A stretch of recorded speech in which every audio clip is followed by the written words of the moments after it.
शुरुआती चरणों में मुझे पता था कि मुझे स्ट्रोक हुआ है, क्योंकि मेरी जीभ अभी भी सूजी हुई थी और मेरे अंगों में ताकत कम हो रही थी। मैं अपने बाएं हाथ से कुछ भी पकड़ नहीं पा रहा था और मेरे दाएं पैर भारी लग रहे थे। शुरू में मेरा स्ट्रोक पहले हफ्ते में ऐसा नहीं था।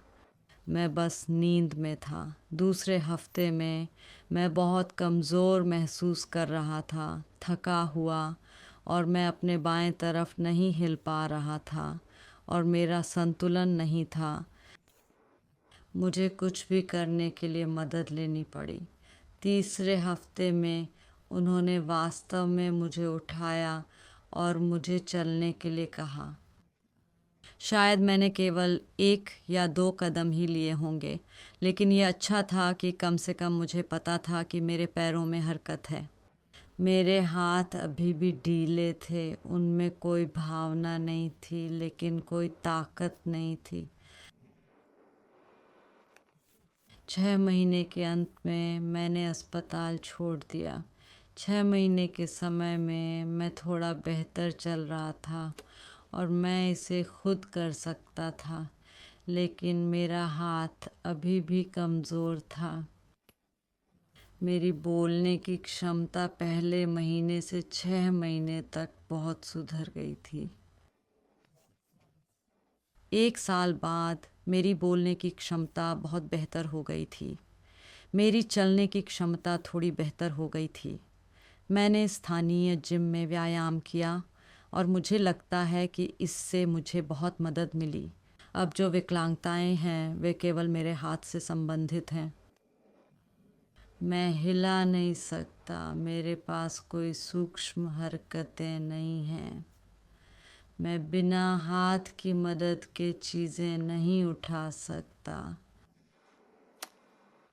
और खींचने में भी, लेकिन मैंने इसे संभाल लिया है। मैंने अपने हाथ का व्यायाम किया है ताकि अब मैं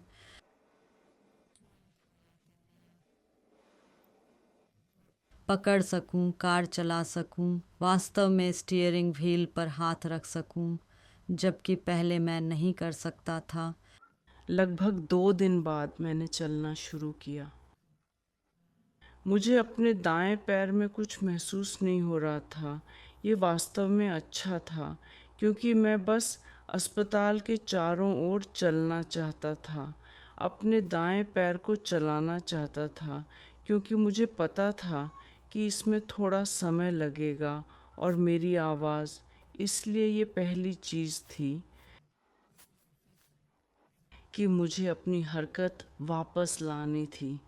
जब मैंने पहली बार महसूस किया कि ओह, मैं कुछ नहीं कर सकता, अस्पताल में फिजियोथेरेपिस्ट को पहले आकर मेरी मदद करनी पड़ी।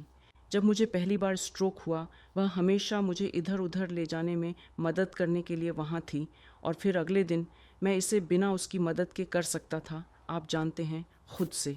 तो मैं बस इतना दृढ़ था कि बेहतर हो जाऊं। खैर, स्ट्रोक ने मुझे इस तरह प्रभावित किया कि मैंने अपनी बोलने की क्षमता खो दी। मैं अपने दाएं तरफ सुन्न भी था। मैं लिख नहीं सकता था। मैं दाएं हाथ का हूँ और मैं अपने दाएं तरफ नहीं चल सकता था। मैं अपने बाएं को हिला सकता था, लेकिन दाएं तो हाँ, मैं बस अस्पष्ट था। मेरी बोलने की क्षमता बहुत अस्पष्ट थी और मैं बिल्कुल भी लिख नहीं सकता था। पहले कुछ दिनों में मैं पेन नहीं उठा सकता था और मेरी हरकत या मेरी चलने की क्षमता मैं पहले कुछ दिनों में अस्पताल में रहते हुए भी नहीं कर सकता था। मेरी रिकवरी, हाँ, मेरी बोलने की क्षमता शायद दूसरे हफ्ते में वापस आ गई और मैंने शुरू किया। ये अभी भी अस्पष्ट थी, लेकिन मैं कुछ शब्द बोल सकता था और मैंने बस कुछ चलने या खींचने का काम किया। अगर आप चाहें तो मेरे दाएं पैर को सही ढंग से हिलाने के लिए, और अस्पताल में रहते हुए मैंने बस वही किया जो मैं कर सकता था। जहाँ मैंने अपनी लिखने की क्षमता खो दी थी, मैंने बस पेन उठाया और अभ्यास किया। मैंने बस ऐसा किया क्योंकि मैं कार्यक्षमता वापस लाने के लिए दृढ़ था। मेरी बोलने की क्षमता, हाँ, मैंने बस अपने आगंतुकों के साथ बात की, और चाहे मैं अस्पष्ट बोलूं या कुछ और, मैंने बस, आप जानते हैं, अपने मुंह को हिलाए रखा, अपनी आवाज़ को जारी रखा और बस, और चलना। मेरे पति मेरी मदद करते थे और बस मुझे थोड़ा चलाते थे। तो ये बस थोड़ा थोड़ा करके था। तो ये अस्पताल में 12 दिनों के दौरान था।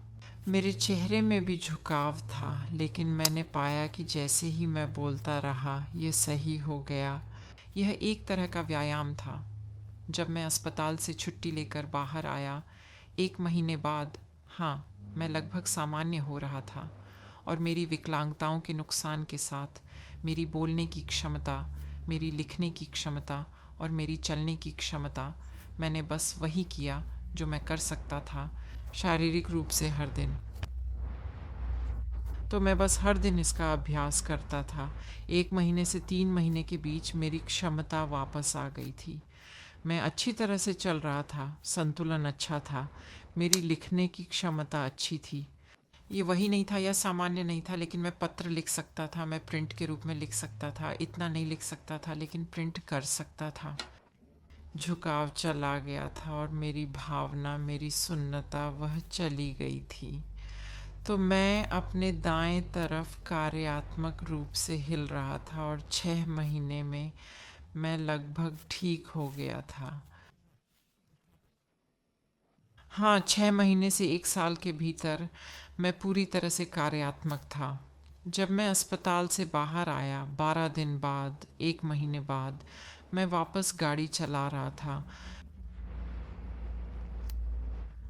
और हाँ, 6 महीने से 1 साल में मेरी पूरी कार्य क्षमता थी।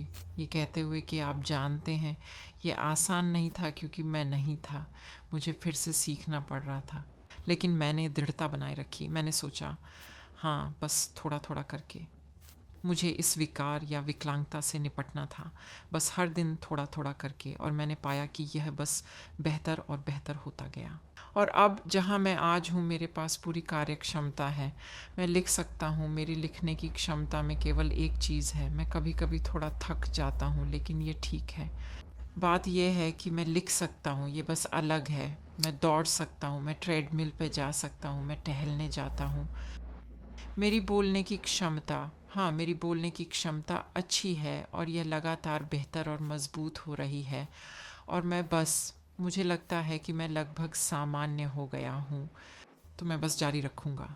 जब मुझे मेरा स्ट्रोक हुआ तो जो चीज़ मुझे प्रभावित करती थी वह थी मेरी निगलने की क्षमता। आप जानते हैं, मुझे तरल पदार्थों पर ध्यान केंद्रित करना पड़ता था हर दिन लगभग 3 हफ्तों तक।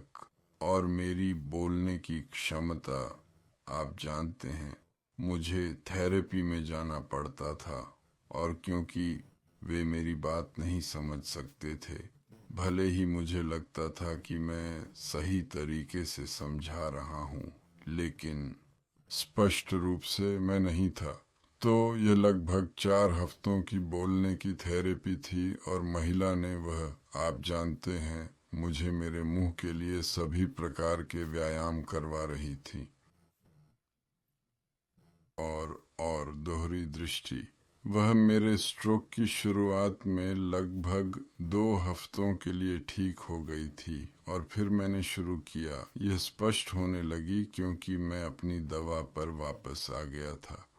लेकिन हाँ, यह मुख्य रूप से बोलने की थेरेपिस्ट थी। 3 हफ्तों के बाद मुझे सामान्य ठोस भोजन पर जाने की अनुमति दी गई थी, क्योंकि मैं निगलने में अच्छा कर रहा था और अपने व्यायाम कर रहा था और सब कुछ।